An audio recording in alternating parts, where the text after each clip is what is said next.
नमस्कार, मी अनिता आपल्या सर्वांचं स्वागत करते एका नवीन व्हिडिओमध्ये।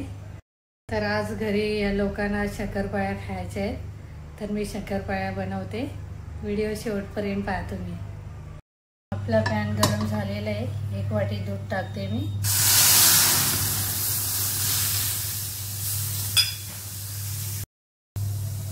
तर 1 वाटी दुधामध्ये मी 1 चमच साखर टाकणार आहे, पाहू शकता। जास्त गोड नाही बनवायचा।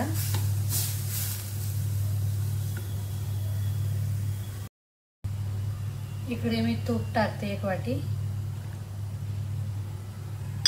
आपल्याला मिक्स करून घ्यायचं आहे। इकडे 1 वाटी मैदा घेतलेला आहे, पाहू शकता। मैदा ह्याच्यामध्ये मिक्स करते मी।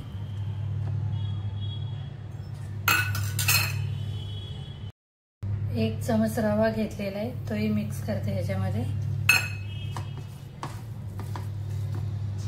पाहू शकता आपलं मिश्रण तयार झालेलं आहे। मिश्रण थोडं थंड करून घेऊया।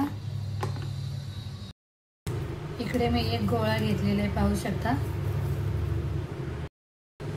पाहू शकता अशा प्रकारे आपल्याला छोट्या छोट्या कापायच्या शंकरपाळ्या।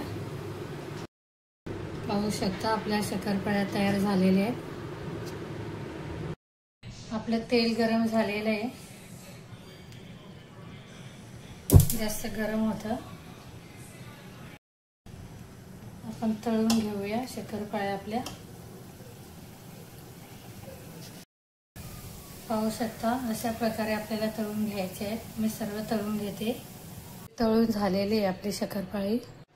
पाहू शकता आपली शंकरपाळी तयार झालेली आहे। तुम्हाला तोडून दाखवते एक। पाहू शकता एकदम नरम आणखी खुसखुशीत झालेली आहे। तर मी गरम दुधामध्ये मैदा टाकलेला होता, तुम्ही थंड करूनही टाकू शकता। आज मी बनवलेली शंकरपाळी कशी झाली कमेंट करून सांगा। व्हिडिओ आवडल्यास व्हिडिओला लाईक करा, सबस्क्राईब करायला विसरू नका।